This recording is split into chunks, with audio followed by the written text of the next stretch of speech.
A dar inicio al seminario de hoy, quisiera presentar a las docentes del día de hoy, quienes las expositoras son Alicia Fuentes Rebolledo, quien es psicóloga, magíster en intervención psicojurídica y forense de la Universidad Diego Portales, diplomada en entrenamiento en entrevistas forense de niñas y niños por la Universidad de Griffith, Australia.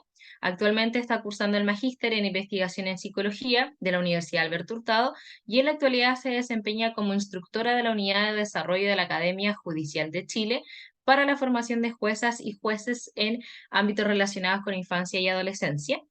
Y también Vania Saavedra, que es la otra expositora, es psicóloga, tiene un magíster en especialidad en psicología jurídico-forense de la Universidad de la Frontera, Chile.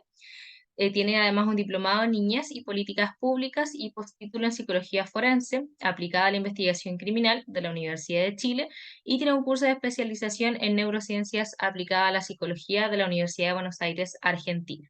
Sin nada más que agregar, le damos el paso a Alicia y Vania para que inicie la exposición el día de hoy. Muchas gracias, Valentina. ¿Se escucha bien? Pueden levantar la manito ahí los que están desmuteados.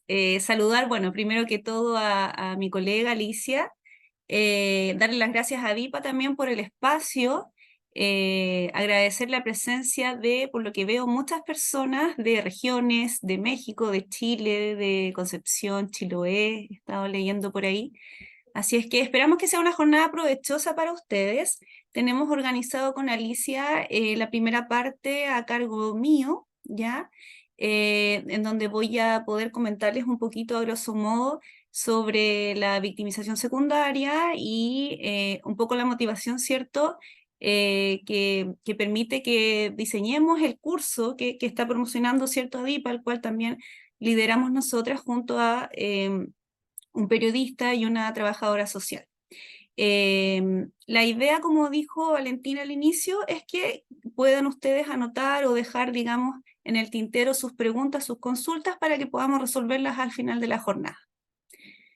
Así es que, mientras les comparto pantalla, acá, también por favor me levantan el dedito a ver si la ven. Denme un segundito. Ahí. Ya, ahí estamos. No puedo ver el chat en este momento, pero voy a estar en el fondo atenta ahí a cualquier dificultad que haya con el tema del sonido. Me puede avisar Valentina, me imagino que va a estar también ahí monitoreando ese tema, ¿ya? Les quiero comentar que, bueno, con Alicia tengo la suerte de además conocerla del ámbito laboral, ¿no es cierto? Con ella trabajé en la Policía de Investigaciones, en el Instituto de Criminología, específicamente en el Centro de Atención a Víctimas de Delitos Violentos, donde yo todavía me desempeño.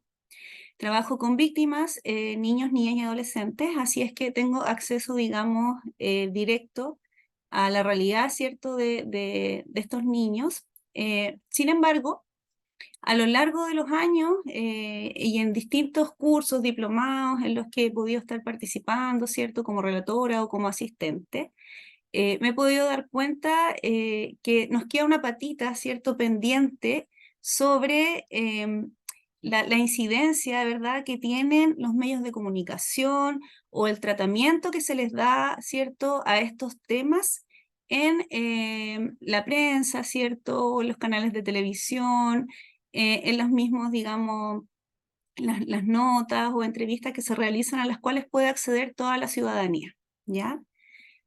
Muchos de acá deben saber, no sé si son a lo mejor profesionales del área o están, ¿cierto?, trabajando con la materia, que de pronto hay muchos delitos sexuales y violentos que se tornan de conmoción pública, ¿ya? Que lamentablemente son aquellos por los cuales más se habla, ¿no es cierto? Y los cuales también implican que todos tengamos, ¿cierto?, un pedacito de opinión respecto de lo que está pasando. Muchas veces el abordaje o la forma en que se expone la noticia o la situación misma, la victimización tanto primaria como secundaria, que vamos a hablar más adelante, puede ser, ¿cierto?, perjudicial o puede incidir, ¿ya?, en las consecuencias que ya mantiene la víctima a partir del delito que vivenció. Pueden ser víctimas directas o pueden ser víctimas indirectas. ¿ya? Estamos hablando de, por ejemplo, niños que son víctimas de delitos sexuales o niños que son testigos, por ejemplo, de situaciones de parricidio a nivel intrafamiliar o de femicidios, ¿verdad? Etcétera. Vamos a ir hablando a lo largo de la exposición un poco de estos temas. Les quise traer primero que todo, siempre sirve para sensibilizar, ¿cierto?, en la materia, la realidad. Y la realidad es que nuestra prensa chilena, ¿no es cierto?, sin ánimo de, por supuesto, ser totalmente enjuiciadora, porque no todas las noticias son tratadas de la misma forma, pero la prensa de pronto expone casos de connotación pública, como podemos ver acá. Me imagino que muchos recuerdan el caso de los hermanos Rojo, ¿no es cierto? Y el caso también de Nabila Rifo. Ambos hechos son delitos distintos, ¿no es cierto? Uno tiene que ver con parricidio y el otro tiene que ver, ¿no es cierto?, con violencia, ¿cierto? Con violencia principalmente hacia la mujer. Y en este sentido sabemos que mucho se habló por años, se sigue hablando incluso, opinando, y la verdad es que lo que pasa en las víctimas, lo que pasa en las familias de las víctimas, también puede implicar ciertas consecuencias negativas a partir de cómo se trata la situación que ellos vivieron o la situación que sus familiares eventualmente vivieron. Si se fijan en la foto a la izquierda de el reportaje que hace aquí, me parece que es el canal TVN, ¿cierto? 24 horas, el periodista está en el barrio donde vive o vivían, ¿no es cierto?, los hermanos Rojo, ¿ya? Más adelante, probablemente con Alicia, y también en mayor profundidad en el curso que vamos a dictar, vamos a hablar un poco de las recomendaciones que existen, ¿cierto?, para el tratamiento de este tipo de noticias, y una de ellas tiene que ver principalmente con cuidar mucho la privacidad, ¿no es cierto?, el entorno donde vive la persona, ¿verdad?, datos identitarios. Sabemos que aquí cualquier vecino, cualquier persona que conozca este lugar puede reconocer perfectamente dónde vivieron los niños, ¿no es cierto? Y estamos hablando justamente de niños. Entonces, mayor cautela, mayor también resguardo de cómo abordamos estos temas. En el caso de Nabila Rifo, ¿no es cierto?, mucho se juzgó, mucho se ha criticado respecto de cómo sucedieron los hechos, y ella misma acá, ¿cierto?, yo rescaté una frase, enjuicia, ¿cierto?, la justicia, y específicamente analiza que la justicia pudiera ser muy negativa, ¿no es cierto?, para las mujeres. También hay una cuota ahí de reflexión desde el punto de vista del feminismo, ¿no es cierto?, que podemos también traer a colación. En este caso, también están otras situaciones de connotación pública. Está el caso ya más que conocido, ¿no es cierto?, y que hace poco tuvo una resolución, ¿verdad?, que es el caso de Antonia Ibarra, perdón, ¿verdad?, en donde Martín Pradenas tuvo 2 juicios, si mal no recuerdo, a partir de este caso, en el cual se absuelve, después se condena, etcétera. Hay una apelación en la Corte de Apelaciones, y la verdad es que se enjuició un montón, si ustedes recuerdan en las noticias, el rol que tuvo Antonia, el cómo, en el fondo, cómo la noticia de pronto tiende a culpabilizar a la víctima. ¿Qué pasa con las familias detrás de esa víctima? Es algo que tenemos que preguntarnos, ¿no es cierto? ¿Qué fue lo que agravó más la consecuencia o el daño de esta mujer, ¿no es cierto? ¿Fue la misma agresión sexual o fue a posteriori, cierto, todo lo que ocurrió en su comunidad o la incredulidad que hubo respecto de lo que ella contó, etcétera? ¿Ya? Eso también tiene que ver con victimización secundaria. Y por otro lado, a mano izquierda, podemos ver, lo quise poner porque la verdad es que también algo de lo cual van a profundizar con Alicia, ¿no es cierto?, tiene que ver con cómo exponemos la noticia y cómo de pronto podemos fallar en representar la misma noticia. Acá lo que se está haciendo, ¿no es cierto?, es que la ONU está advirtiendo que durante el confinamiento, la pandemia, ¿no es verdad?, aumentaron los casos de violencia y de abuso sexual en contra de los niños. De hecho, está mal utilizado ya el concepto, se utiliza el concepto menores, sabemos que eso ya no es un concepto que debe utilizarse con los niños, niñas y adolescentes, pero además se expone una fotografía de niños en una situación de vulnerabilidad. Entonces, eso a mí me parece bastante sensible, creo que es bastante criticable y de lo cual también se puede conversar mucho más en profundidad. Dicho eso, ¿qué entendemos por victimización secundaria? ¿Ya? Puede ser que aquí haya muchos psicólogos o trabajadores sociales o abogados que manejan la materia, pero no está de más recordar, ¿no es cierto?, a qué apela el concepto, ¿ya? Y para ello quise ponerles acá algunos mitos, ¿ya? Que la idea es que vayamos obviamente al final de la presentación resolviéndolos, ¿ya? Uno de ellos es que la victimización secundaria se genera por el trato que otorga el sistema judicial, ¿ya? ¿Es solo el sistema judicial o pudieran ser otras instancias? Esa es, en el fondo, mi pregunta. La victimización secundaria se produce en todas las víctimas de delitos sexuales y o violentos. ¿Todas las víctimas pudieran tener consecuencias de victimización secundaria o pudiera ser diferente? ¿Ya? La victimización secundaria produce menor daño que la victimización primaria, que la vamos a ver a continuación. La victimización secundaria se produce en niños, niñas y adolescentes de manera exclusiva o pudieran presentarla a otras personas, ¿ya? Revisemos entonces el concepto. Antes de hablar de victimización secundaria propiamente tal, quise recordar un poco, ¿no es cierto?, la victimización primaria, entendiendo que debemos diferenciar ambos fenómenos. La victimización primaria, por una parte, ¿cierto?, es todo lo que tiene que ver con las consecuencias directas, ¿no es cierto?, que genera el delito en la víctima, de manera muy sucinta, ¿ya? Son todos los efectos entonces negativos que causa el delito, ¿ya? Algunos autores especifican que cuando una persona sufre alguna situación, delictual, de modo directo o indirecto puede percibir daños, ¿ya? Se pueden generar consecuencias en su integridad física, psíquica, ¿ya? Puede implicar un acontecimiento traumático para ellos, ¿ya? Tanto de manera material como psíquica.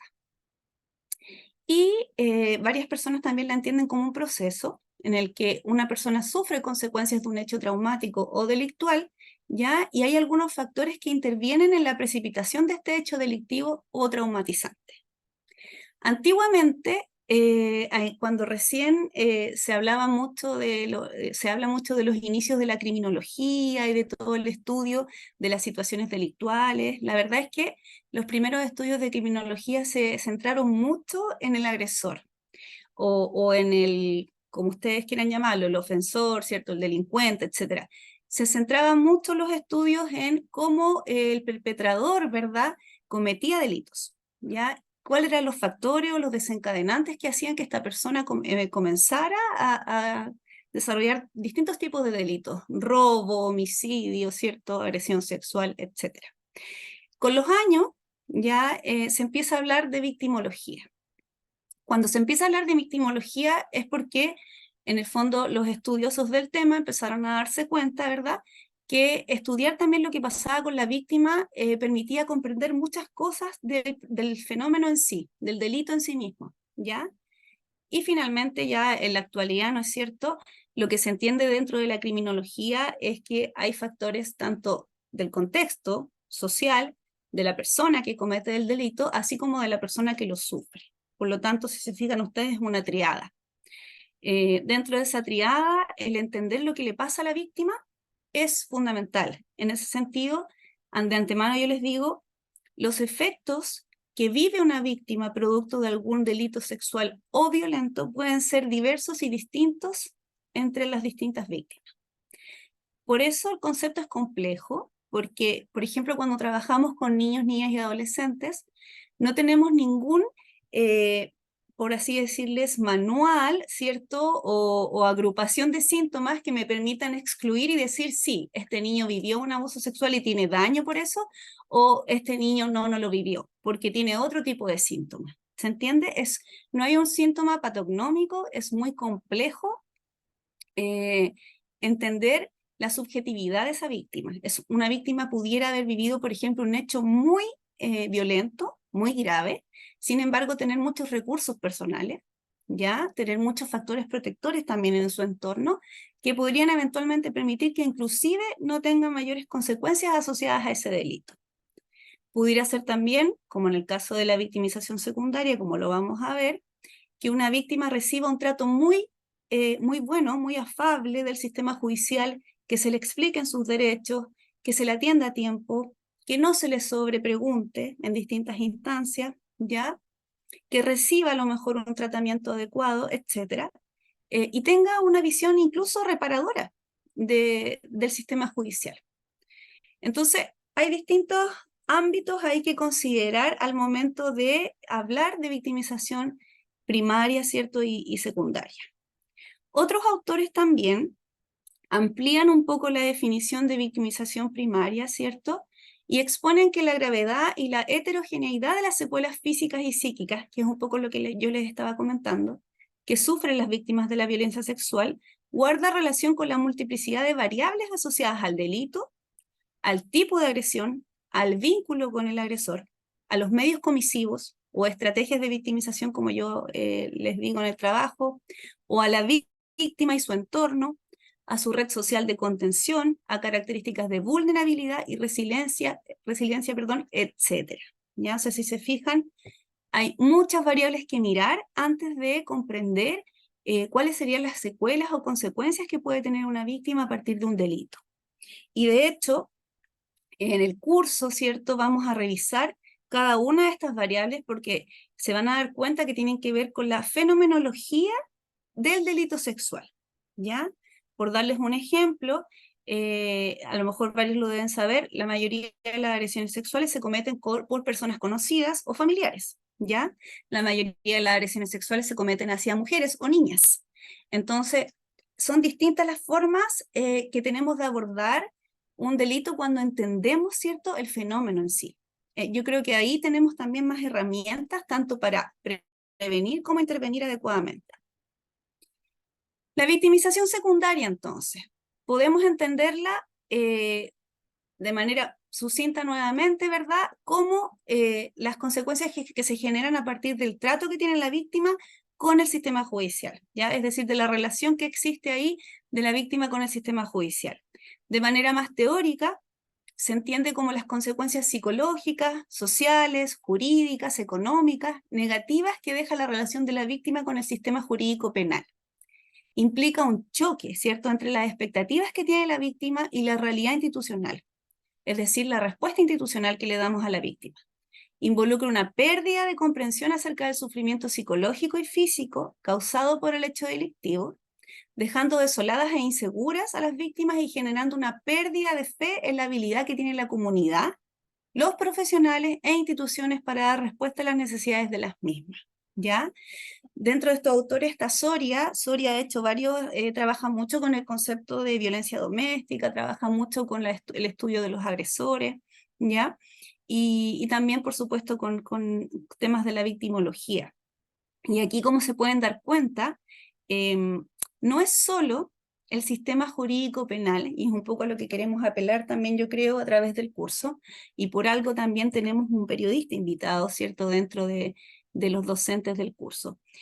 No es solo el sistema jurídico penal quien pudiese eventualmente generar montos de victimización secundaria en una víctima, ¿ya? También pudiera ser, ¿verdad?, los mismos profesionales que trabajan en los distintos organismos, ¿cierto?, o instituciones que les toca atender a la víctima, evaluarla, orientarla, etcétera, o a la familia, ¿verdad? Pudieran ser también las entidades noticiarias o los mismos periodistas que eventualmente toman un caso que puede ser de connotación pública y deben, por deber, no se entiende, ¿no?, deben informar a la comunidad sobre esta situación que está ocurriendo. Y es ahí donde nosotros hacemos el link y decimos, bueno, para informar de estos temas probablemente sería súper bueno que estas personas entiendan en profundidad el fenómeno, porque entendiendo en profundidad el fenómeno pudiéramos tener más herramientas también de saber cómo comunicarlo a la comunidad, cómo, digamos, expresarlo incluso, cómo escribirlo en los distintos noticiarios, etcétera, ¿ya? Algo de eso hemos avanzado, de hecho lo tengo más adelante puesto. Uno de los avances que ha tenido Chile desde el 2019 en adelante es la ley 21.057, ¿ya?, que regula las entrevistas videograbadas para niños, niñas y adolescentes víctimas de delitos sexuales y violentos, Y dentro de lo que expone la ley en todos sus protocolos, ¿no es cierto?, nos da directrices a todas las personas que tenemos contacto con las víctimas, ¿ya? Esas mismas directrices quizás no tienen que ver con el mismo objetivo, pero parte de esas directrices perfectamente podrían ser aplicadas, ¿no es cierto?, por los medios comunicacionales, ¿ya? Entendiendo, insisto, que también pudieran incidir en la victimización secundaria que se genera en las víctimas. Dicho eso, entonces, la victimización secundaria comprende la negación de los derechos de la víctima, ¿ya? Tenemos que mirarla desde un enfoque de derechos, especialmente por condiciones de género o sexualidad, cultura, raza, etnia, edad, entre otros, ¿ya? Asimismo, implica la negación de la experiencia particular frente al hecho delictivo, ¿ya? No podemos olvidar que, por ejemplo, cuando hacemos una entrevista, cuando hay una fundación, la Fundación Amparo y Justicia, probablemente Alicia también les va a comentar en mayor profundidad de estos datos, pero la Fundación Amparo y Justicia ha hecho varias publicaciones asociadas y recomendaciones a los medios comunicacionales cuando abordan situaciones de casos de violación con homicidio, en donde por supuesto la familia, los familiares, ciertos sobrevivientes, a veces son entrevistados.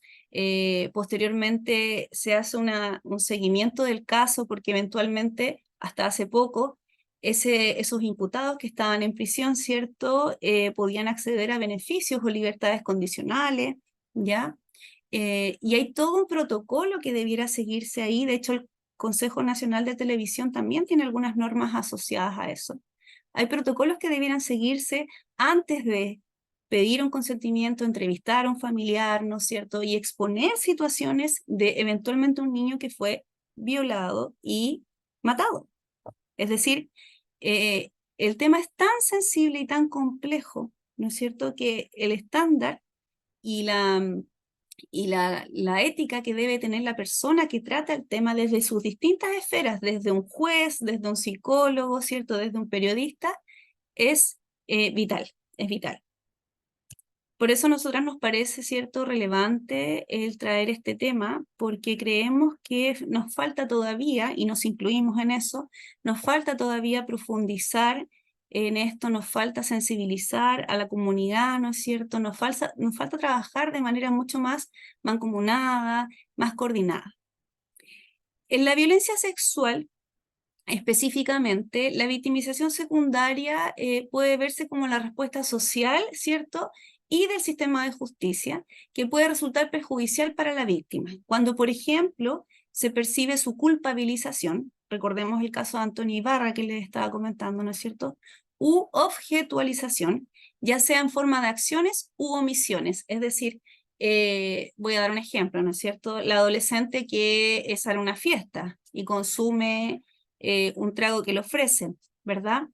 Entonces después se cuestiona por qué esa niña, ¿no es cierto?, accedió a tomar ese trago. El trago tenía droga, después se la llevaron y la agredieron sexualmente, por ejemplo. Podría no haberlo hecho.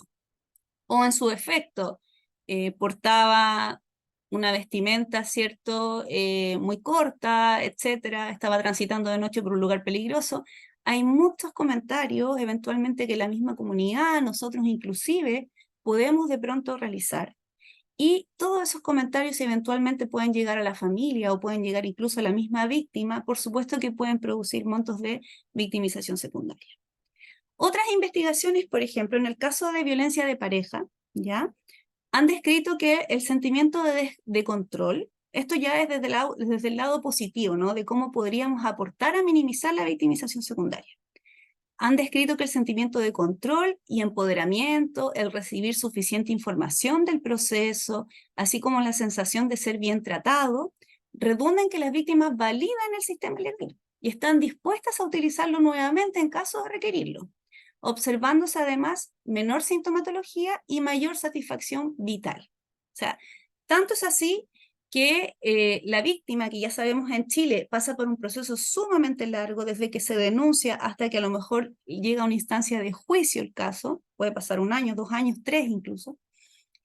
Tan relevante es la forma en que abordamos y tratamos a la víctima, que le informamos a ella, a su familia, o en el caso de un niño, a él, a su cuidador legal, ¿cierto?, le informamos sus derechos, cuidamos y resguardamos la forma en que conversamos con ellos, que después eventualmente podrían estar incluso dispuestos a volver a pasar por un proceso así, si es que obviamente lo necesitan o lo requieren, ¿ya?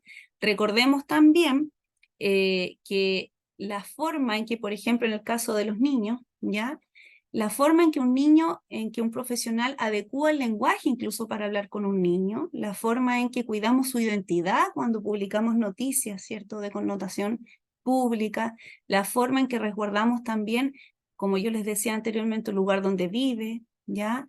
La forma en que respetamos si él o su familia no quieren ser entrevistados, ¿ya? También son formas de cuidar, ¿cierto? Y de minimizar, perdón, la posibilidad de generar victimización secundaria hacia ellos. Acá, déjenme, ahí.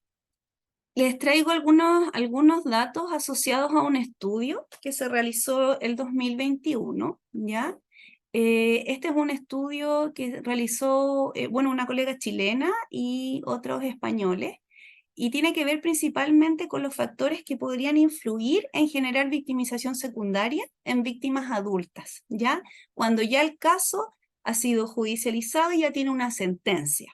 Entonces, ellos analizaron aproximadamente 50 sentencias y se dieron cuenta que algunas de las consecuencias psicosociales vinculadas al ser usuario del sistema de justicia podía incrementar el malestar o daño psicológico asociado a la denuncia y el paso por el sistema judicial, ¿ya? Acuérdense uno de los mitos que yo les dije antes respecto de si la victimización secundaria, ¿cierto?, genera menos daño que la victimización primaria. Ojo, no es tan así. Puede ser incluso que la victimización secundaria produzca más consecuencias que el mismo delito en sí. Así de vital es. Otro de los aspectos tenía que ver con el resultado del proceso judicial, cómo se tomaba la víctima, ¿cierto? La calificación jurídica del delito, si es que era codificado como el delito que había sido cometido, si es que era tipificado como, por ejemplo, si se está alegando un abuso sexual, ¿cierto?, con contacto, pero después se resuelve que en realidad el tribunal lo toma como un abuso sexual sin contacto. También son temas no menores y sensibles para víctimas adultas que ya comprenden un poco más, ¿cierto?, el lenguaje y pudieran creer que se está minimizando su vivencia, ¿ya? Es decir, la calificación que hace acá el tribunal también es importante para ellas. La pena solicitada por el organismo persecutor, en nuestro caso en Chile, ¿cierto?, la Fiscalía, y la pena dictada por el tribunal y la relación entre ambas, medido en años, ¿no es cierto?, también incide en algún monto de victimización secundaria. Ya muchos de los casos que yo veo en el Instituto de Criminología, cuando van a juicio, de pronto son víctimas que han, por ejemplo, relatado hechos reiterados de abuso sexual, ¿ya? 2 o 3 hechos, por darles un ejemplo. Y después en el juicio, por temas principalmente legales, ¿verdad?, que escapan, por supuesto, a mi ciencia, que yo soy psicóloga, se determina, por ejemplo, que se puede probar solamente un hecho de abuso sexual y no los 3 que la víctima estaba relatando. Por lo tanto, la pena, por cierto, es menor a la pena solicitada en un inicio. Entonces, son situaciones que después la familia debe tramitar, debe comprender, y por supuesto que puede generar también alguna consecuencia asociada a ello. En esa misma línea, el fallo absolutorio o condenatorio también pudiera ser un elemento, ¿cierto?, que marque alguna victimización secundaria a estas víctimas, en el caso del estudio, a las víctimas adultas. Por lo tanto, ¿qué hemos avanzado a nivel país frente a la victimización secundaria? Ya como poniéndonos en una línea más propositiva. Me parece que hay una sensibilización de los profesionales de las ciencias sociales y jurídicas, ¿cierto?, ante esta temática. De hecho, los participantes de hoy en día entiendo que están interesados. Hay una mayor oferta de especializaciones y de formación de posgrado en la materia. Hay más diplomados, ¿cierto? Hay más cursos, hay posibilidades de acceder a estos. Hay normativas que tiene el Consejo Nacional de Televisión que sería bueno quizás revisar y comentar. Algo de eso yo creo que vamos a ver también en el curso. Hay normativas nacionales que hoy día regulan el trato de las víctimas infantiles de delitos sexuales y o violentos en todo el proceso judicial, que es la ley 21.057 que yo les mencionaba, ¿ya? Y por cierto, hay muchas agrupaciones de la sociedad civil que representan jurídicamente a las víctimas de delitos sexuales y o violentos, niños, niñas, adolescentes, mujeres también, ¿cierto? Hay muchas de estas agrupaciones, ¿cierto? Inciden mucho en la política pública hoy día, ¿ya? Eso a mí me parece muy relevante. Inciden mucho en la política pública y creo que también son una chance para poder, ¿cierto?, poner en el tapete temas que de pronto no son tan visibilizados, por ejemplo, por las personas que están legislando en la actualidad, ¿ya? Un ejemplo de ello, por ejemplo, es la ley que está en Chile, porque sé que aquí hay gente de México también, la ley chilena sobre imprescriptibilidad de los delitos sexuales, ¿ya? A través de mucho ruido, muchos años, una de las precursoras fue Vinca Jackson. Ella, con otra gente, ¿cierto?, que le colaboró, pudieron en el fondo sentar este precedente y mostrar, ¿cierto?, que una de las características de los delitos sexuales, ¿ya?, sobre todo intrafamiliares, que es la mayoría, es que lo develen tardíamente, es que lo cuenten tardíamente. Por lo tanto, fácilmente 5, 10, 15 años después pudieran recién reconocer este hecho. Nuestro país estaba muy por debajo de eso, o sea, acá después de 5 años prescribía esa situación. Y hoy día esta ley nos permite, ¿cierto?, denunciar con mayor tranquilidad, con menos vergüenza de decir, bueno, yo viví esto hace 10 años atrás. Creo que también son avances de la sociedad civil que nos permiten tener una visión un poco más optimista en esta materia. Así que sin más de decirles que los dejo invitados para profundizar en este tema en el curso que vamos a dictar el 16 de octubre, los voy a dejar con Alicia, que les va a comentar un poquito más de lo que tenía que ver, ¿cierto?, con los medios de comunicación y su incidencia en este tipo de victimización secundaria. Súper, muchísimas gracias, Vania. Te aprovecho de saludar a ti y también a los casi 200, estamos ahí, a 9 personas de llegar a los 200, a las 200 almas conectadas un día a esta hora para hablar de un tema tan importante como también lo reflejaba muy bien Vania en la presentación, y también me imagino que es algo que a ustedes les llama la atención, los moviliza, es algo que tenemos que trabajar también y por eso también estamos todos aquí hoy día. Voy a compartir pantalla, en un segundito, ahí ya se debería ver. Vi en el chat que algunos estaban preocupados por la asistencia. No se preocupen porque al final del seminario Valentina les va a entregar un link y ustedes ahí pinchan y les van a dar el certificado de asistencia al seminario, ¿ya? Así que no se preocupen por eso, pero igualmente en el chat pueden dejar preguntas, comentarios, etcétera, ¿ya? Entonces vamos a la segunda parte de este seminario, que tiene que ver ya más específicamente, ahora lo que yo voy a abordar tiene que ver con las recomendaciones para el abordaje, ¿cierto? Porque estos son delitos que aparecen comúnmente en las noticias, ¿cierto? Los delitos violentos, los delitos sexuales. Pensemos, por ejemplo, en los delitos violentos. Muchas veces son las primeras noticias que están o que abren un noticiero, ¿cierto? Como que eso es como bastante llamativo para la gente, ¿cierto? Entonces, forma parte de muchas de las noticias que están en los medios de comunicación. Aquí solamente tomar lo que también decía recién Vania respecto a la victimización secundaria. Y esta es, por ejemplo, una definición, como decía ella, más amplia, porque sí, hemos trabajado, Vania también, ¿cierto?, también yo, respecto de la victimización secundaria institucional, que es justamente a la que apunta la ley 21.057 de entrevistas investigativas.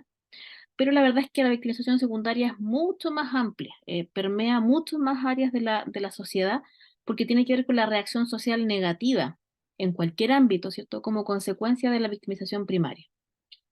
Súper amplio, súper, ¿cierto?, como en general, pero la verdad es que este tipo de fenómeno puede producirse en el barrio donde uno vive, en el colegio, en el trabajo, ¿cierto? En aquellas personas que conocen que, por ejemplo, yo soy víctima de un delito en particular y se generan entonces como una especie de onda expansiva en ese sentido, en términos negativos, ¿cierto? Una reacción social negativa frente y particularmente a algunos delitos en específico. Y bueno, desde una perspectiva más bien ecosistémica, ¿cierto? La victimización secundaria se sustenta en mitos, prejuicios, en creencias culturales. Y los medios de comunicación también aportan en aquello, ¿cierto? Por ejemplo, cuando hay representaciones, hay formas de transmitir lo que se puede denominar como la víctima ideal, ¿cierto? La víctima que uno ve que es sufrida, ¿cierto? Una víctima que la ve frágil, vulnerable, como que uno espera que las víctimas que han sido, que han sufrido un delito violento, un delito sexual, actúen de cierta forma. Eso uno lo piensa quizás como ciudadano común, ¿cierto? Que no tiene quizás un conocimiento más acabado de lo que pasa con estos delitos. Pero puede ser que también ese tipo de prejuicios o ideas preconcebidas esté también sustentado en lo que nos muestran los medios de comunicación, ¿cierto? En aquellas víctimas que están como más en el parámetro, en el molde de lo que debería ser la buena víctima. Bueno, ¿qué pasa entonces, ¿cierto? Con los medios de comunicación y la victimización secundaria. Como yo les decía antes, de alguna manera se sigue buscando esta imagen de la víctima perfecta, como este molde que yo les comentaba de la víctima sufriente, vulnerable, frágil, una víctima que tiene además una vida personal y privada intachable, ¿cierto? Que no hay nada que decirle a esa víctima. Entonces esa es la víctima perfecta. Y de alguna manera cuando aparecen en los medios de comunicación y sobre todo en delitos de alta connotación pública, aparece muy reflejado también lo que pasa con la víctima, su vida personal, sus relaciones, lo que hizo, lo que no hizo, antes, después, durante. Y empezamos entonces a cotejar si esa víctima específicamente de ese delito en realidad cumple con este estándar, que no es que lo tengamos así tan digamos, definido o tan consciente, sino que es una forma más o menos que inconsciente que tenemos de pensar respecto de las víctimas. Y esperamos que tenga una actitud irreprochable antes del delito, ¿cierto? Que tenga una vida privada anterior al delito que no justifique, y lo pongo ahí entre comillas, ese delito, el durante, ¿cierto? ¿Qué es lo que hizo mientras ocurría este delito? Y también después, ¿qué pasó después de que ella sufrió el delito? Y ahí hablamos, por ejemplo, de la víctima sufriente, doliente respecto de aquello. Entonces, ¿cuáles son las expectativas que podrían haber respecto de las víctimas? Por ejemplo, que antes de los hechos, ¿cierto? No haya ninguna circunstancia que pudiese haber incluso provocado, propiciado el delito. La ropa que vestía, estar, no sé, grabando algo, por ejemplo, ahora para las redes sociales, irse con los agresores. ¿Se acuerdan de este caso más internacional? Porque lo conocimos quizás en muchas partes, el caso de la manada en España, y se hablaba mucho de esto y los medios de comunicación también lo transmitían.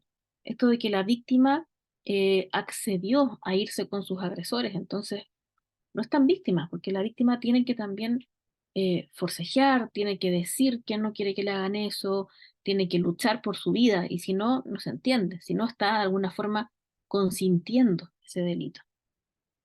También esperamos algo respecto de las víctimas, incluso durante los hechos. Por ejemplo, no sé, que sea casi como un héroe en sí mismo, de sí mismo, digamos, que trate de repeler ese delito, de luchar, de resistirse, ¿cierto?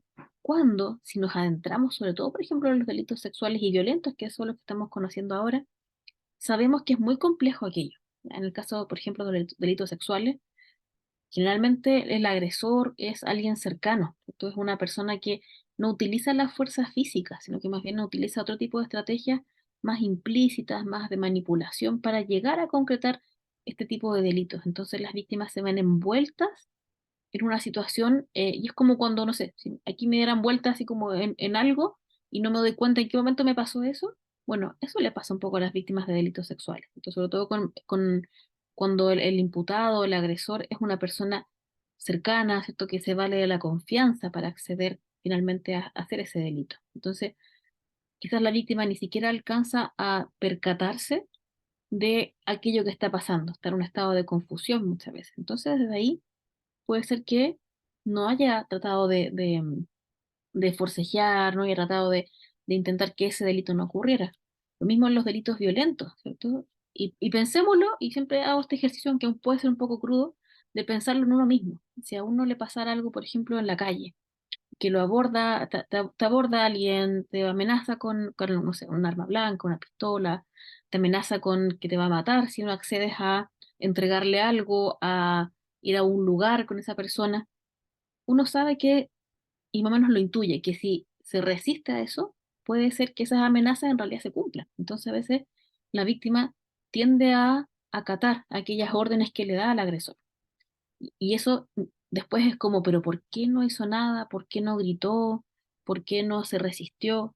Y sabemos que son delitos complejos también por aquello, ¿cierto? Por las amenazas que hay también en esos casos. Y además también hay ciertas exigencias a las víctimas. Estos son temas también que están mucho relacionados con mitos y prejuicios. ¿Qué tiene que hacer después la víctima que ha sufrido un delito sexual, un delito violento? Una espera una víctima que esté mal, ¿cierto? Una víctima que esté afectada, que se muestre afectada, ¿cierto? Y eso es importante porque hay que mostrar de alguna forma esto que me pasó, ¿cierto? Y que el resto también lo pueda entender de esa forma. También eso es algo muy habitual que se da, por ejemplo, en los juicios, que a veces preguntan, bueno, cuando usted habló con la víctima, por ejemplo, también yo fui muchos años perito, como decía Vania, y a veces los jueces o las partes preguntan, ¿y cuando le contó esto, cómo estaba? O yo también me acuerdo perfectamente preguntas más directas. Cuando el niño le dijo esto, ¿estaba llorando? Porque eso es lo que se espera, ¿cierto? Además, esas víctimas que hablan de lo que le pasó sin mostrarse afectadas, sin mostrarse dolientes, son como víctimas sospechosas. Entonces a lo mejor no es tanto, ¿cierto? A lo mejor, no sé, si lo dice de esas formas porque a lo mejor no le pasó y está inventando. Como que hay cierta sospecha también respecto de aquello. Entonces, se espera también que una vez que una víctima ha sufrido un delito sexual o violento, como que su vida pare un tiempo, ¿ya? Como que hay un stop ahí porque le pasó algo muy complicado, ¿cierto? Muy terrible.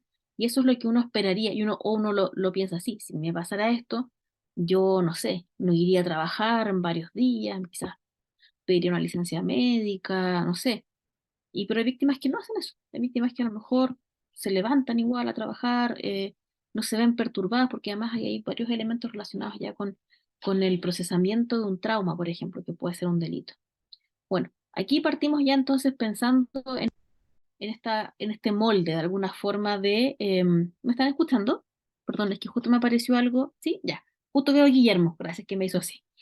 Gracias, Guillermo, que justo vi también Gabriel, gracias por el dedito arriba, que los veo los dos en mi pantalla al lado, que me pareció como que se había conectado unos audífonos, entonces, bueno, no entendí. Pero partimos con eso, entonces, ¿cierto? Con esta imagen que también pensamos muchas veces respecto de las víctimas y que a veces en los medios de comunicación también se refuerza. Bueno, la repercusión también mediática que tienen los delitos sexuales y violentos, ¿cierto? Quizás no todos los delitos van a los medios de comunicación, ¿cierto? Y particularmente estos delitos tienen mayor interés, ¿cierto? Concitan mayor interés por parte de los medios de comunicación porque también concitan interés en la ciudadanía, en el público en general. Y los medios de comunicación tienen una gran influencia en la sociedad y en su percepción también respecto de estos delitos, ¿ya? Quizás muchos de ustedes, probablemente la mayoría o todos, trabajamos de alguna forma en relación al sistema de justicia, a delitos, vemos a víctimas, imputados, conocemos un poco más de fondo cómo es esto. Pero las personas, digamos, comunes y corrientes que no están trabajando específicamente en esto, eh, les llama la atención, por ejemplo, un delito y cómo acceden a conocer respecto de esos delitos. Encienden la tele, ven las noticias, redes sociales, ¿cierto? Páginas, medios digitales. Es la forma también de conocer respecto a aquello. Entonces, los medios de comunicación no únicamente transmiten noticias, sino que también van de alguna forma teniendo un rol casi de sensibilización y formación respecto a estos delitos en la ciudadanía. Y eso implica muchas veces que puede pasar una imagen más bien distorsionada si es que no hay resguardos y consideraciones específicas, sobre todo en algunos delitos en particular que pueden también tener más prejuicios y más ideas preconcebidas por parte de la ciudadanía. Los delitos son un tema que tiende a fascinar a la sociedad. Hay mucha gente que le gusta ver series de delitos, no sé, delitos o eh, psicópata, delitos en serie, un montón de cosas. Generan algo en las personas, generan interés, ¿cierto? Hace algo, hace un clic, ¿cierto? En las personas, los delitos, ¿cierto? Sobre todo los de alta connotación, ¿cierto? ¿Y eso qué provoca? Por supuesto que los medios estén constantemente entregando información respecto a estos delitos, ¿cierto? Em, no sé, transmiten, por ejemplo, yo recuerdo muy bien en los matinales, por ejemplo, que pasaba mucho con el caso, no me acuerdo ahora el nombre, se me acaba de olvidar, pero de esta mujer que estaba embarazada, que desapareció y estuvo mucho tiempo desaparecida y los medios de comunicación estaban ahí afuera de su casa, entrevistaban a la mamá, a los vecinos, estaban ahí y cada vez que se sabía algo, como que esto aparecía muy potente en los medios de comunicación. Bueno, también el caso que mostraba Báñez, todo respecto de Nabila Rifo, que fue tan así que incluso hubo sanciones, por ejemplo, para Canal 13 porque transmitieron información respecto del informe ginecológico de la víctima, o sea, ya su privacidad totalmente expuesta en los medios de comunicación. Pero ¿por qué pasa eso? Porque ahí hay un tema también relacionado con la repercusión que tienen las personas este tipo de información.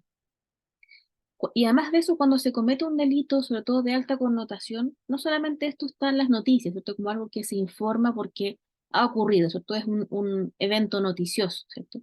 Sino que también muchas veces se elaboran reportajes, a veces, ¿cierto? En profundidad, se hacen quizás entrevistas más a fondo, pero también hay noticias más sensacionalistas, ¿cierto?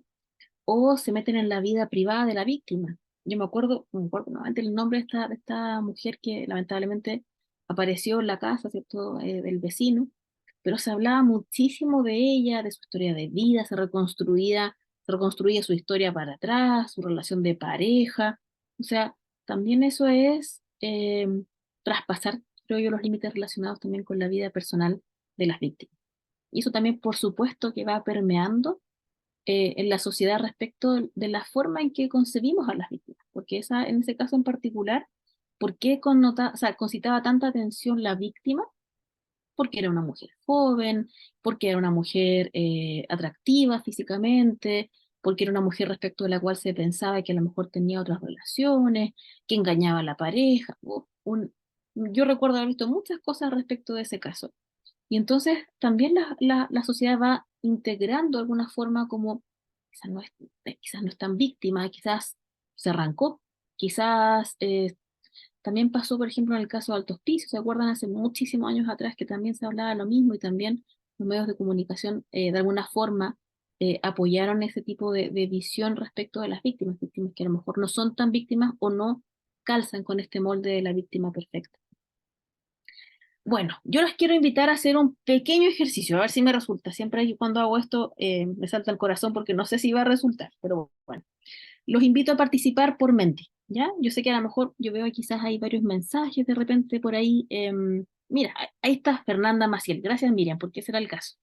Viviana Heger también, o sea, tenemos hasta una serie de televisión ahora. Ámbar, ¿recuerdan que también hubo un caso hace muy pocos años de Ámbar que también se hizo una serie, que ahí hubo varios conflictos también incluso legales respecto de aquello? Bueno, sí, justamente también esos casos muestran muy bien las repercusiones mediáticas que tienen este tipo de situaciones. Bueno, yo lo invito ahora a participar, ¿ya? Y como somos hartos, va a ser una participación más mediada. Entonces vamos a la plataforma Menti, ustedes pueden ingresar a www.menti.com por sus teléfonos o también por sus computadores, los que puedan, por supuesto. Y una vez que están en esta página, les aparece ahí como un cuadrito, ¿cierto? Y ustedes tienen que ingresar el código 4353360, ¿ya? Y les van a aparecer estas preguntas. La primera, ¿cierto? Que tiene que ver con una reflexión, ¿ya? Cuando hablamos de las noticias, ¿cierto? De estos delitos. Y me voy a concentrar ahora en una población en particular. Pregunta para ustedes. No hay una respuesta correcta, por supuesto, sino que es para que reflexionemos. ¿Son de interés público los delitos sexuales y violentos hacia niños, niñas y adolescentes? Esa es la primera pregunta que les va a aparecer a ustedes. Después de que contestemos y veamos sus respuestas, vamos a ir a la segunda, que es ya ponernos en el cuerpo, en los zapatos, ¿cierto?, de las víctimas y las familias. ¿Y qué podrían experimentar justamente al ver aquello que les pasó, al ver noticias, reportajes sobre el delito que han sufrido, ¿ya? O sea, no solamente sufrieron el delito, sino que después prenden la tele y a lo mejor ahí está, lo que les pasó está siendo también expuesto. Sí, Harry, justamente está muy bien que le deje responder solo una pregunta porque va por parte de la plataforma. Partimos con una, vamos a ver, yo voy a mirar ahora sus respuestas, también la voy a compartir pantalla, y luego de eso vamos a la segunda. Sí, esto es una participación muy ordenada. Espérenme un segundo porque voy a ir a buscar la página de Menti para que lo podamos ver.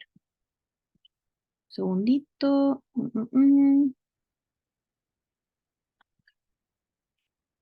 Ya tenemos respuestas. Ya, voy a transmitir, ya voy a compartir pantalla. Acá está. siempre se me olvida dónde tengo que poner para presentar. Yo lo agrando, es en una parte un poco más artesanal, pero bueno, bien. Yo les puse 3 alternativas, ¿ya? Para que no haya un sí o un no. Puede haber alguien que diga no sé, que se quede en esa reflexión y me parece súper bien porque la idea también de este seminario, que es la antesala del curso que vamos a hacer respecto de aquello, es que también reflexionemos, ¿ya? Son de interés público, la mayoría, bastante abrumadora, ¿cierto? 57 personas, dice que sí, son de interés público. Hay un porcentaje menor de personas que no son de interés público, y tenemos a alguien que dice que no sabe, que me parece bien porque entonces está ahí también pensando y reflexionando respecto de esto. Bien, voy a dejar de compartir y vamos a ver si podemos ir a la siguiente pregunta. Un segundito.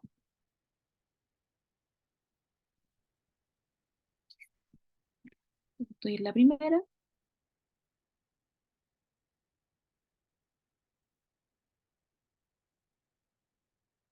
Y ahora les debería aparecer la segunda pregunta. Recuerden, esto ya es lluvia de ideas. Acá no tienen una respuesta que ustedes tengan que decir sí o no, sino que ¿qué podrían experimentar las víctimas y sus familias, ¿cierto?, al ver noticias sobre el delito sufrido? Lluvia de ideas, tienen 3 posibilidades ahí, pongan los conceptos que ustedes prefieran. Vamos a transmitir en vivo cómo van apareciendo estas respuestas. Ahí estamos. Esto me encanta porque va apareciendo al medio y más grande aquella respuesta que más se repite en ustedes.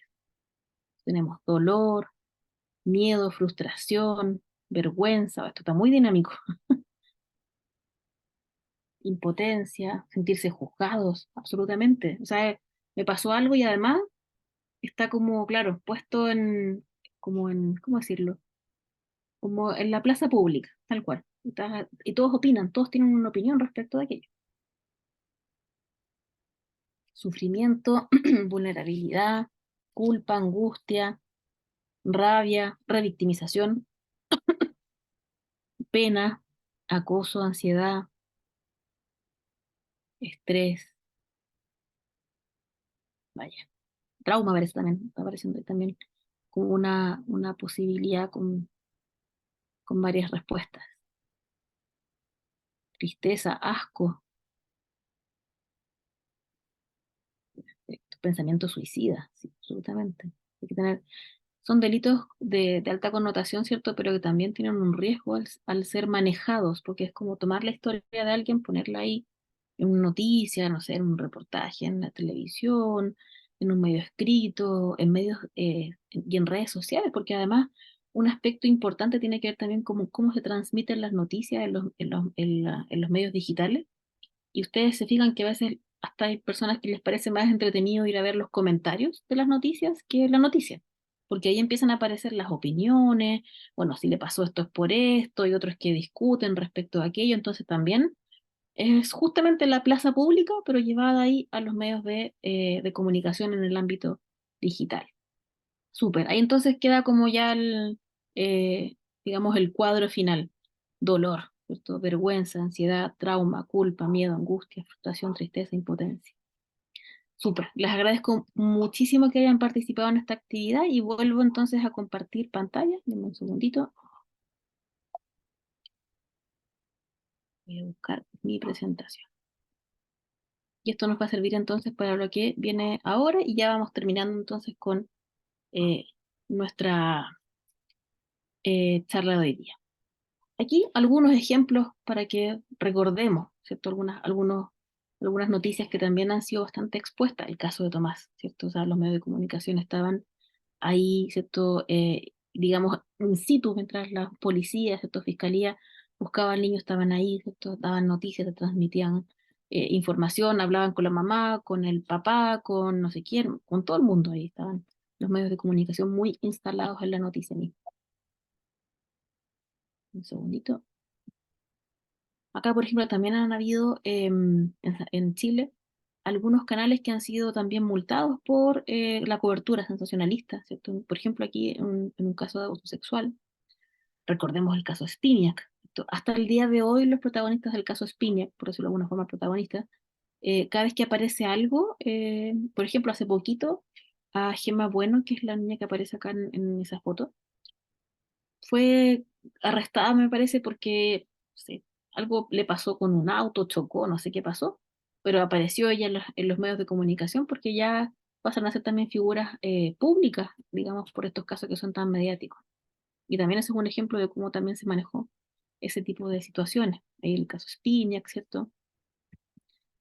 También cómo se transmite a la ciudadanía cuando hay situaciones o decisiones legales que pueden ser muy complejas, como la rebaja de una condena, por ejemplo.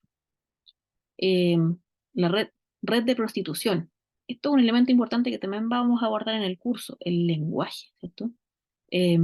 Porque muchas de estas cosas también va variando. Efectivamente, teníamos hasta hace poco en nuestro código penal, se hablaba de prostitución infantil, facilitación a, ahora ya tenemos desde fines del año pasado la tipificación específica de explotación sexual infantil, ¿cierto? Pero hay que también ir actualizándose, aquellos que trabajamos en esto, también los medios de comunicación para poder transmitirlo en un lenguaje adecuado. La nueva vía es Piñac, recluido en la parcela de su hermano y dedicado a la poesía. Entonces ahí como un poco una apología, como en este caso al imputado del caso. Bueno, el caso Ámbar, que sabemos detalles incluso escabrosos porque se transmitió en vivo la formalización, ¿cierto? También el juicio. Por supuesto que habían partes que el canal del Poder Judicial tenía bastante eh, claro que no se podían transmitir, se bajaban, pero aún así, no por ahí mismo en la transmisión del juicio, pero sí reportaje, se accedía igual a la información de alguna manera, y entonces tuvimos información bastante en detalle y bastante escabrosa respecto también del caso de Ámbar. Y aquí, por ejemplo, la Corte de Valparaíso, ¿cierto? La Corte de Apelaciones de Valparaíso, que en su momento le ordenó a TVN detener la serie donde se mostraba también el caso de Ámbar. Y se promocionaba además como ustedes verán ahora en detalle todos los sucesos relacionados con este delito. O sea, imagínense para los familiares, aquí en ese caso, en el caso de Ámbar, ella tenía un hermano menor, que además también había sido víctima de delitos sexuales. Entonces, qué impactante debe ser, de alguna manera, ver todo esto que pasó ahí, digamos, como una serie de televisión que es básicamente de entretenimiento. Bueno, la primera pregunta que ustedes respondieron, ¿son de interés público los delitos sexuales? Me faltó ahí poner y violentos. Tres elementos importantes. Aquí una definición o una idea que nos transmite la Fundación Amparo y Justicia. Cuando un evento supone información que beneficia a la población acerca de su propia seguridad y bienestar, se refiere a esto como de interés público, ¿sí? Entonces, efectivamente, estos casos, ¿cierto?, son de interés público porque sí estamos hablando de situaciones que lamentablemente ocurren frecuentemente. En el caso de los niños, por ejemplo, los delitos sexuales también, y también informar a la ciudadanía y también transmitir información que sea útil para ellos, ¿cierto? Para el común de la sociedad, si una persona está en su casa y escucha gritos y ve que un niño puede estar en peligro, bueno, ¿qué tiene que hacer? ¿Cierto? Sensibilizar, también informar, educar a la población respecto de aquello. La Defensoría de la Niñez, además, si pensamos en interés público, por ejemplo, ellos también tienen dentro digamos, de la ley que la crea, señala que si bien no representan judicialmente a los niños, sí interviene como querellante en casos de alarma pública y que exijan pronta solución por su gravedad y relevancia para los derechos de la niñez. O sea, también hay un interés público en este tipo de casos porque también implican si bien está relacionado con personas en particular, también tiene que ver con la defensa de los derechos en general. Y los profesionales de las comunicaciones tienen el deber entonces de reportar sobre temáticas que sean de importancia para la comunidad en torno a aspectos que mejoren, por ejemplo, el abordaje también de aquellos, ¿cierto?, que eduquen y también que puedan significar una amenaza, ¿cierto? Tenemos que estar alertas respecto de lo que está pasando. No nos ha pasado a nosotros a lo mejor, pero sí puede estar pasando y pueden ser delitos que a lo mejor estén, no sé, ocurriendo en mayor cuantía, por ejemplo. Tenemos que también saber sobre eso. Algunas consideraciones para ya empezar a ver recomendaciones para poder transmitir esta información. Sí o sí, aquellos que piensen en un reportaje, en entregar una noticia, bueno, ¿cuáles son los efectos que tiene la exposición, toda la información sensible en los medios de comunicación para las familias, para las víctimas y sus familias? ¿Cierto? Tener esa consideración de, al tomar la decisión de cómo hacerlo, de cómo transmitirlo, qué decir, qué no decir, pensar también en lo que implica para las víctimas. También pensar que la exposición mediática puede agravar las consecuencias derivadas del hecho delictivo, ¿cierto? Y añadir un trauma adicional o una carga, esta victimización secundaria que hablábamos antes, ¿cierto? Y una de las recomendaciones también, cuando se tiene contacto directo con las víctimas, porque los periodistas se acercan a las víctimas, se acercan a su familia, muchas veces incluso las familias o las víctimas se acercan también a los medios de comunicación para buscar transmitir aquello que les pasó, buscar una forma también de alertar a la ciudadanía, de dar cuenta, por ejemplo, de malos procedimientos, etcétera. Entonces, cuando tengo contacto con una víctima, si yo soy periodista, estoy ahí en ese momento, y pasa que, bueno, hay preguntas que no deberían hacerse, como ¿qué sintió cuando le pasó esto? Bueno, es como de perogrullo, pero muchas veces las víctimas al hablar de aquello que están pasando, de lo que les ocurrió, pueden también tener desbordes emocionales, ¿cierto? Pueden llorar. Bueno, ahí buscar una forma, ¿cierto?, de parar esa entrevista, ¿cierto?, de buscar darle un consuelo, una palabra, ¿cierto? Mucho ojo con el tema del contacto físico, porque hay víctimas que a lo mejor pueden sentirlo un poco extraño, ¿cierto? Pueden resentir aquello, entonces, pero sí tener esa consideración que puede pasar y pensar entonces en qué es lo mejor que podría hacer si eso ocurre. Además, pensemos que respecto de los niños, niñas y adolescentes siempre hay que hacer una mención especial a su interés superior, ¿cierto? Por supuesto, hay libertad de expresión, ¿cierto? Pero también tenemos que poner en la balanza sus derechos, ¿cierto? Promocionar su bienestar, la atención a sus necesidades de comunicación, ¿cierto? Y la protección también que ellos requieren en particular. Y además de eso, recordar que también tenemos normativa a nivel nacional, y seguramente lo va a abordar mucho más Álvaro Estudillo, que es periodista del Poder Judicial. Hay una ley que es la 19.733, que tiene que ver con medios de comunicación, el ejercicio del periodismo, y ahí en un artículo en el 33 dice que se prohíbe la divulgación por cualquier medio de comunicación social de la identidad de menores de edad que sean autores, cómplices, encubridores o testigos de delitos, ¿cierto?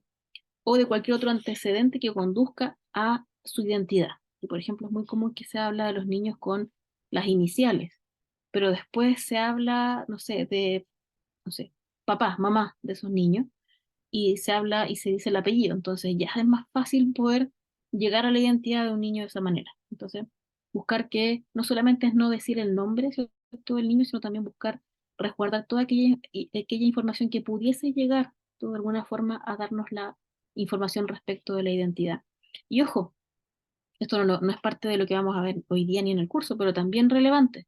No es solamente en el caso de los niños víctimas, sino también en aquellos casos donde los niños son eventualmente, eh, digamos, los que generan el delito, los que están siendo responsables del delito. Y para ir ya terminando, algunas consideraciones respecto de la ley 21.057, específicamente respecto de los niños, ¿cierto? Prohíbe que los intervinientes de un caso, ¿cierto?, relacionado con delito sexual o violento en contra de un niño, entreguen información o comuniquen, ¿cierto?, elementos relacionados a la identidad que pudiesen, nuevamente como yo les decía, llevar y que las personas conozcamos de quién está hablando, ¿cierto? Y también prohíbe a los medios de comunicación el ingreso a la sala de audiencias durante los juicios en estos casos. Recomendaciones entonces para el abordaje de estos delitos en los medios de comunicación, muy sucintamente, porque después cuando vayamos al curso ustedes lo van a poder ver en mucho más detalle.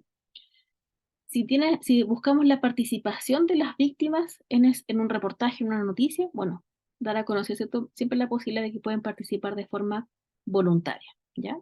La voluntariedad siempre. A lo mejor una persona dice, sí, quiero contar lo que me pasó, pero la mitad del reportaje o la mitad de la entrevista no quiere seguir, está en su derecho y tiene que saberlo anticipadamente.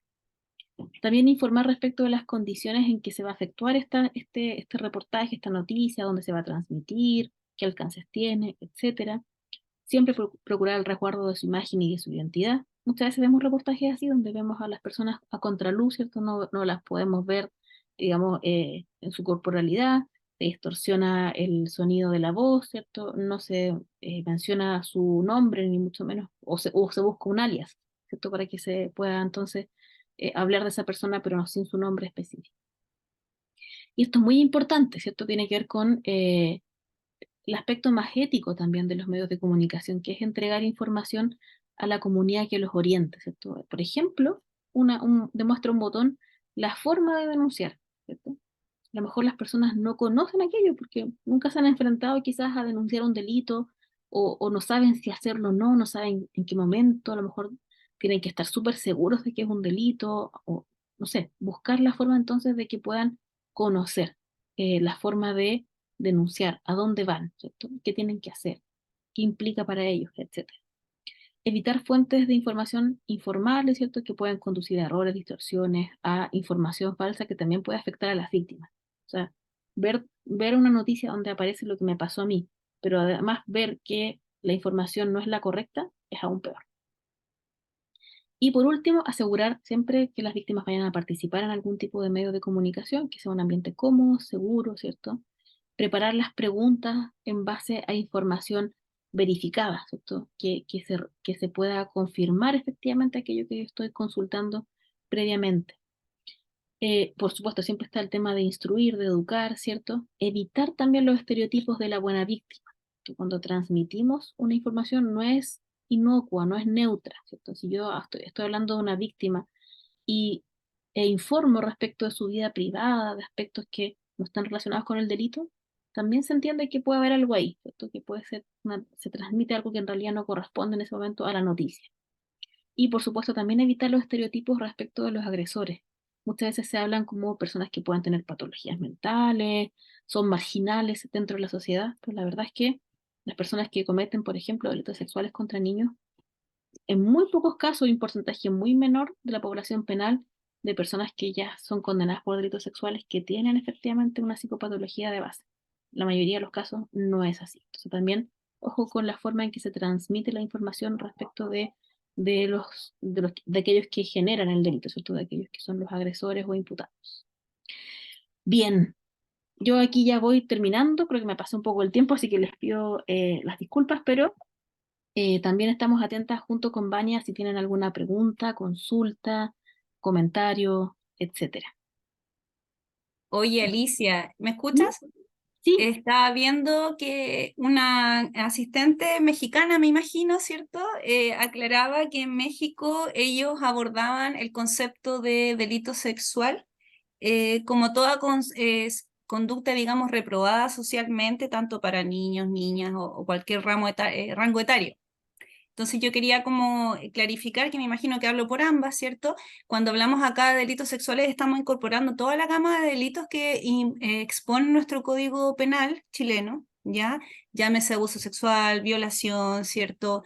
Em, Inclusive delitos que implican, por ejemplo, explotación sexual comercial de los niños, etcétera. Ya lo hablamos en términos genéricos, creo yo, como para dejar en claro que estamos incluyendo la gama de delitos, ¿cierto?, que atentan contra la indemnidad y libertad, perdón, sexual de las víctimas, y así también otros delitos violentos, que de hecho en el curso me imagino que algo vamos a hablar de los delitos que incorpora la ley 21.057 que mencionó Alicia, en donde vemos también que hay delitos que no necesariamente tienen que ver con de índole sexual, pero que sí terminan siendo, ¿verdad?, bajo la categoría de un delito violento. Eso quería como aclarar. excelente, súper. Muchas gracias, Vania. No había mirado el chat, ahora estoy viendo que habían hartos Entonces, comentarios. para comenzar con las preguntas, como les decía al principio, la idea es que puedan levantar la mano y así yo les voy a autorizar para que puedan desmutear el audio y así hacer las consultas para después pasar al sorteo y finalmente viene después el certificado de participación. Entonces, partimos con Joaquín Navarro. Bueno, buenas noches, primero que todo. Em, bueno, lo que yo quería preguntar más que nada sobre todo esto, porque efectivamente, como todos estos son casos de connotación pública, donde obviamente hay mucha manipulación, o sea, digamos, cuando son casos, por ejemplo, como mencionaban, de violación o de índole sexual, incluso con homicidio, es demasiado fuerte el tema en mi opinión, el tema del prejuicio, que aún se sigue trayendo, porque como mencionaban efectivamente, y es verdad, y bueno, personalmente, ya sea en ámbito familiar o en ámbito escolar, porque al final, como es una noticia de connotación en nivel nacional tan impactante, tan chocante la situación, que uno también, bueno, quizá un poco más la gente mayor quizá, más que la nueva. O sea, la gente de mi edad, por ejemplo, porque yo soy joven, no se cuestionan un poco más todo lo que habían mencionado, que efectivamente también es así, sobre la víctima, que empieza a cuestionarse el por qué quizá tuvo que aceptar ir con esta persona. Pero yo quería saber también si efectivamente este tipo de situaciones en donde empiezan como a cuestionar la culpabilidad también de la víctima y a buscarle como la falla, es siempre en gente más adulta que en gente joven. No sé si me explico. Alicia, no sé si contestas tú o yo. Yo lo que no entendí de tu pregunta, Joaquín, la última parte, ¿te refieres a que quién cuestiona esto? ¿La gente adulta o joven? ¿Quién Sí, cuestiona en el fondo la conducta de la víctima? ¿A eso te refieres? es exacto. Porque de modo personal siento que es más la gente adulta que la gente joven, pero puede que esté en un error. Yo solo hablo de experiencias personales nomás, referente a casos de connotación pública así sumamente importante, sumamente grave, digamos, el hecho. Violación con homicidio o múltiples violaciones con homicidio. Súper, te entiendo. Eh, Si después Alicia me quiere complementar, no hay problema. Lo que yo te podría decir de tu pregunta, creo que desconozco como algún estudio o evidencia que especifique si hay un rango etario de personas que tiendan a cuestionar un poco más, ¿cierto? O a discriminar, ¿cierto? O a enjuiciar un poco más la conducta de la víctima que está involucrada en algún delito, ¿ya?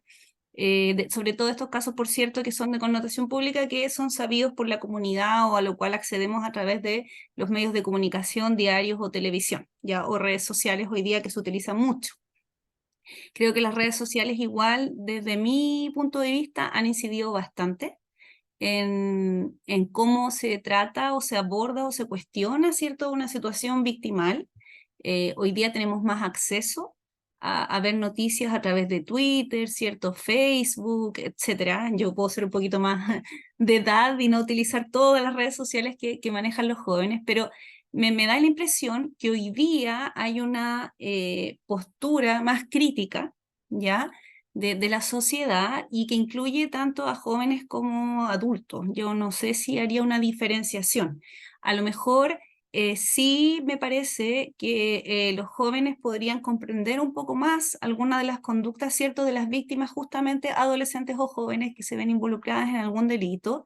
Por ejemplo, estos delitos que ocurren en contexto de fiesta, ¿cierto? O en contexto de salidas a la playa, o en contextos, digamos, de carrete propiamente tal como le decimos los chilenos. Distinto al adulto mayor, ¿cierto? O de otro rango etario que quizás no comprende mucho la dinámica, no comprende quizás que hay incluso conductas sexuales que hoy día los adolescentes aprueban y que consideran, ¿cierto?, que son incluso como que debieran hacerlas como para ser mucho más integrados en sus comunidades o sus grupos sociales y que eventualmente pudieran llevar, ¿verdad?, a cometer algún delito sin el consentimiento de un otro. Entonces, desde mi punto de vista, creo que hoy día hay una postura mucho más crítica a nivel social, creo que hoy día tenemos mucho más acceso a través de distintas redes y plataformas para poder enjuiciar, pero desconozco en el fondo si pudiera incidir algún tramo etario en eso, ¿cierto? O si existiera alguna diferencia propiamente tal en eso. Me parece que igual es interesante a lo mejor de darle una vuelta. Y yo ahí totalmente de acuerdo contigo, Vania, y solo un complemento, claro, no, tampoco conozco un estudio así tan específico de percepción de este tipo de delitos en función de la edad, por ejemplo. Pero sí tomando lo último que decía Vania, efectivamente, como un lado positivo de las redes sociales, porque a veces decimos, bueno, es un caldo de cultivo para ciertas cosas, ¿cierto? O no son bien manejadas, pero un aspecto positivo tiene que ver justamente con que muchas personas, que generalmente personas más jóvenes quizás ocupan ciertas redes sociales, se movilizan en función de causas. Y hemos visto quizás incluso en delitos mediáticos, em, personas que se movilizan, que van, que buscan también que los casos se conozcan mucho más, el tema de llevar hasta la justicia, como de sensibilizar. Lo vimos también en el caso, por ejemplo, de Antonio Ibarra y varios otros casos más donde los medios de comunicación, o sea, más bien las redes sociales, más que los medios de comunicación, también han potenciado esa posibilidad de movilizarnos respecto de algunas acciones. Y en ese caso, lo que más se ha visto es que han sido personas más jóvenes, pero quizás tiene que ver con el uso de las redes sociales, ahí no podríamos hipotetizar, pero por lo menos estudios, como decía Baña, no tampoco conozco en particular. Muchas gracias, Joaquín, por tu consulta. Muchas gracias a ustedes también por la aclaración. Seguimos con Daniela Sierra. Hola, buenas noches. Mi pregunta es súper puntual y personal. Si alguna de las profesionales considera que hoy en la actualidad existe una diferencia entre el concepto de victimización secundaria y revictimización.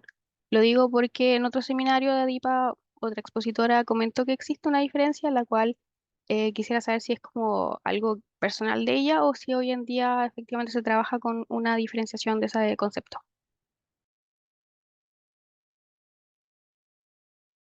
Alicia, no sé si quieres que responda yo o tú, o me complementas. ¿Me escuchan? Sí, Ah, ya, sí. es que de nuevo me apareció un mensaje como del audio. No, sí, Si quieres, parte tú y voy yo después. ya, a mí me parece súper interesante la pregunta de Daniela, me parece que se llamaba, porque efectivamente hay algunos textos que tratan el concepto de victimización secundaria como sinónimos y otros autores que hacen alguna diferenciación respecto de eso, ¿ya? Pero en general yo creo que tiene que quedar claro que la victimización secundaria implica principalmente las consecuencias, ¿cierto?, que se generan a partir de la interacción que tiene la víctima con el sistema judicial, social, la comunidad, ¿cierto? O todo quien tenga trato con ella a partir de, digamos, de que se devela el delito en sí mismo, que vendría siendo la victimización primaria.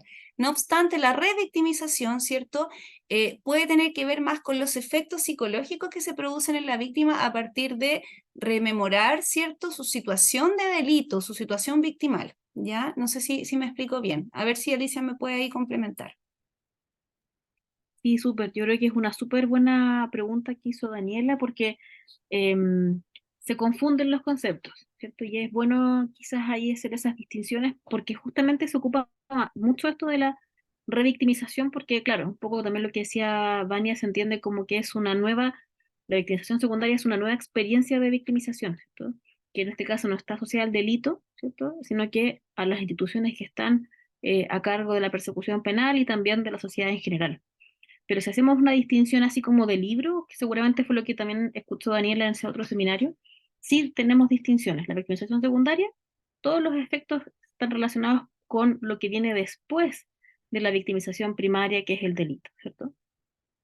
La revictimización en términos como más de la literatura especializada en victimología tiene que ver con la posibilidad de volver a ser víctima del mismo delito que sufrí, ¿ya? Entonces, por ejemplo, se habla de la posibilidad de revictimización en el caso de los delitos sexuales, ¿cierto? Que lo vemos mucho. A veces conocemos, por ejemplo, víctimas que no sé, llegan a una pericia, ¿cierto?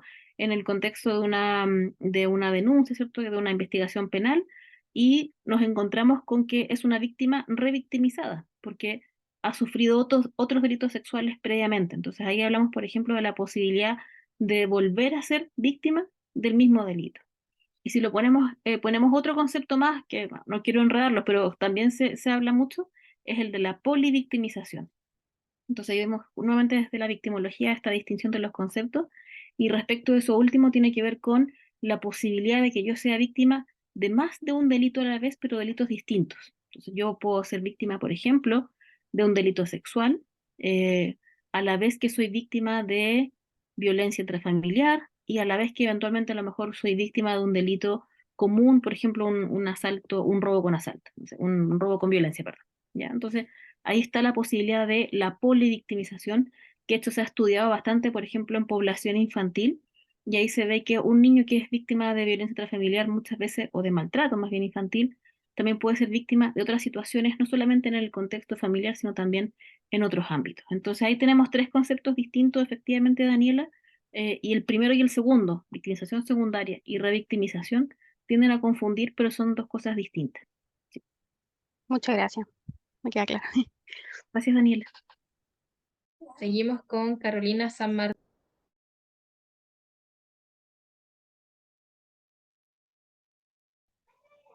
Hola, Hola, buenas Hola, noches. Carolina. buenas noches. Saludar a la anfitriona de esta charla muy enriquecedora y a todos los Gracias. participantes. Eh, mi consulta va relacionada a las familias. Me gustaría saber, yo soy estudiante técnico en trabajo social, eh, se habla mucho de la educación dentro de los roles que tenemos nosotros, eh, pero me gustaría saber cómo se trabaja con las familias. No quiero llevarlo solamente a la consulta, a plasmarlo como en estas noticias que se han visto de violencia o delitos sexuales, sino como a casos como de niños, niñas y adolescentes que quizás ustedes han visto a lo largo de sus carreras y formaciones.